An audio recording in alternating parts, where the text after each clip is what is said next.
ತಂದೆಯಾಗಿ ತಾಯಿಯಾಗಿ ಮಮತೆಯಿಂದ ಬೆಳೆಸಿದೆ.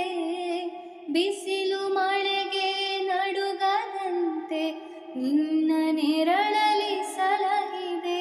ಆ ಪ್ರೀತಿಯ ಮನ ಮರೆಯುವುದೇ. ನಿನ್ನ ಕಂಗಳ ಬಿಸಿಯ ಹನಿಗಳು 100 ಕಥೆಯ ಹೇಳಿವೆ. ನಿನ್ನ ಪ್ರೇಮದ ನುಡಿಯ ಕೇಳಿ 100 ನೆನಪು ಮೂಡಿದೆ.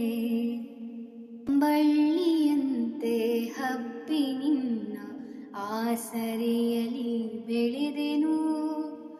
ನನ್ನ ತಾಯಿಯ ಪಾದದಾಣೆ ಬೇರೆ ಏನನು ಅರಿಯೆನು. ನೀನೆ ನನ್ನ ದೇವನು, ನೀನೆ ನನ್ನ ದೇವನು.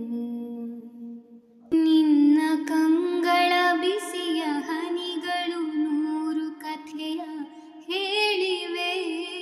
ನಿನ್ನ ಪ್ರೇಮ